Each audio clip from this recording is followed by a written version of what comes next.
Hello everyone.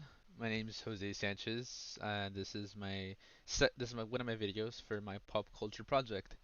My topic being pre-20th century paintings, images, and I was picky about these images because I wanted to pick something that was that we could relate to today, something that's happening today, something that we see today.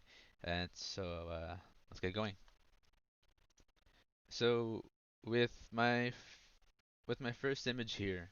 Um, We have a match that is known in Florence, Italy. Very popular match that has been going on that since it's believed to have been going on since the 1400s. They're not exactly sure when this started going, but this match is known as the Calcio Storico, I believe it's how it's pronounced. And this painting is very significant because of what this means, what this painting here means to the city of Florence, Italy. Um, this game, like I said, has been going on since they believe since the 1400s, but it's most known for a match in the 1530s when Florence was under siege, uh, under the Holy Roman Emperor of Charles IV, I believe it was, and they decided to just have this game. And because they were like, you know what, we're in siege, but you know, we're gonna taunt the Holy Roman Emperor by saying we don't care, and we're gonna have this match, this tradition, because you know, the enemy is not gonna stop us from having this. And this game of Colosseo is so significant because there's no money, there's no wage, there's no necessarily prize. It's just simply for glory. For is that's all they do this for. Now, what this match is it's basically a really amped up on steroid version of rugby. All right, we're talking like one-on-ones, getting down with fists, and the idea is to score goals on either side. Um, If you want to know more, if you want to learn more about the match itself and how it goes, there's a Netflix series called The Home Game, and the first episode is literally dedicated to this game, and it goes into depth of what is happening and why they do it. But basically, those who participate in this match is the city is broken up into four districts, and each district is given a color.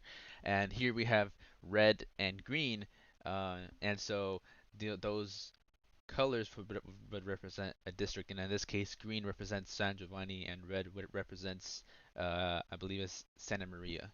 Uh, but yes, this game is very popular today, and it plays a huge role in the city of Florence. All right, next image. Here we have a stadium, and a game actually similar to to what it meant to those of the city of Florence. Here we have a stadium in it, a game that would be played between the Mayans and the Aztecs. Not necessarily always against each other, but this is a game that was popular between both civilizations. The game has many different names. A couple of them were Alamatzli and Tlachtli. Um, I'm sure I pronounced those wrong, but um, it was a very popular thing that would go on in these civilizations.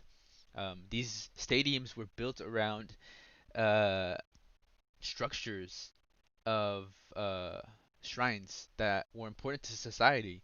And if they were built close to them, it's kind of like, well, it's clear that this is something important. This played a huge role in molding and, what it meant to, I guess, like be an Aztec or be a Mayan. Um, the game was simple. If you see right here, there's like a little hoop right there. The idea was to get a ball through that hoop, and you scored points for that. Um, I don't know how they did it. The rules are argued to this day of like, okay, how did it go down? Um, but one rule that's for sure is that you had to do it with your hips. No idea how they did that, but they did it. Um, okay, next image.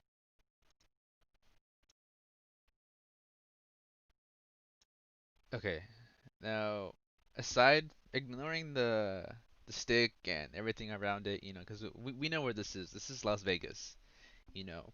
But aside from all of that, what I want you to focus on is just the statue. You know, this here. You know, if I don't know if some of you think that this is Julius Caesar. I thought it was, but it actually isn't. It is Augustus Caesar, the I believe um, nephew of Julius Caesar. He was the second emperor of Rome after Julius Caesar was murdered, betrayed. Um, but I thought this was Julius Caesar because when we think of Caesar, we think of Julius Caesar because I think that was something that was taught to us in our curriculum in high school. Talking about like the poem and the fall of the great Julius Caesar and the betrayal of his best friend. Um, so that's something that went through my mind. But this was something that happened years ago. All and the Caesar name was very popular at the time. Because the Caesar names is known as the Great 12 Caesars, I believe. And I think of the 12, like 11 of them were all emperors of Rome. Um, so the name Caesar was very huge at the time, and you know, for them to bring that out and to put it into an area where we all know where this is. Like, just at the image, we know where this is. And we know where the statue's at. The title is right there, Caesar's Palace. But when we think of Caesar's Palace, everyone knows where Caesar's Palace is. We know that it's in Las Vegas, and we know the amount of like I guess hype it has because it's whoa, Caesar's Palace. If you say, oh, I slept at Caesar's Palace, it's like whoa, like you know that's huge.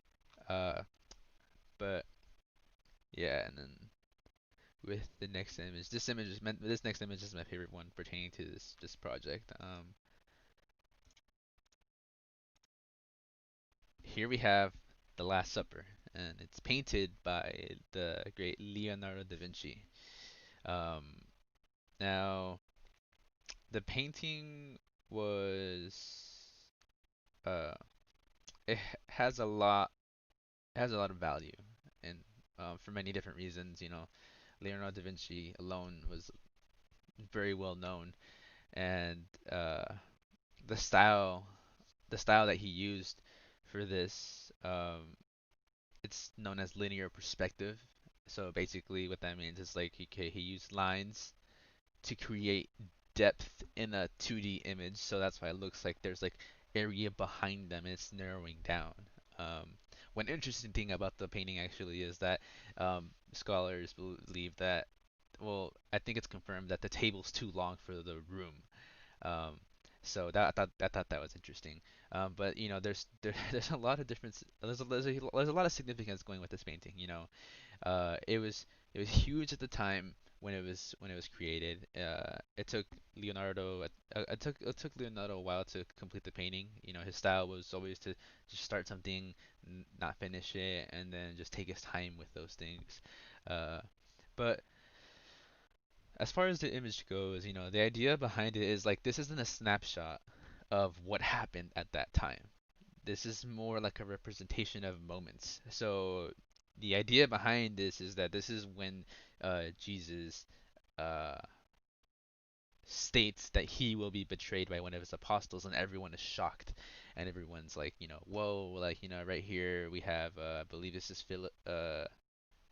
No, this is Philip right here. He's like, "Oh, you don't mean me, do you?" And we have right here Thomas pointing up, saying, "Oh, is this what God wants? Is this what He wanted?" And then here we have uh Judas, the betrayer, because he's reaching for the same bowl. Because I believe the quote went along the lines of like, "Okay, the man I will share this bowl with will be the person who betrays me." I know the quote's wrong, but it was along those lines, and the symbology is like, hey, he's reaching for it, and therefore showing that he's the one.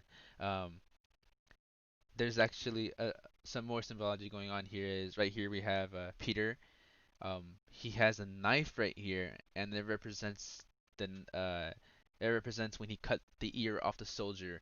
Uh, that um, so a lot of interesting things that are going on in this image. But this image is super important. I think it wasn't until like maybe like last month that I had even this painting up on my wall. Because my family's religious, and I'm pretty sure I'm not the only one. So this image, although created like in the like very a very long time ago, it still plays a huge part today. I mean, it survived the Napoleonic Wars, it survived the flood, and it survived the World War II bomb. Surprisingly, the painting, although argued to still be the original, it's still around. But yeah, and here were my sources, and thank you.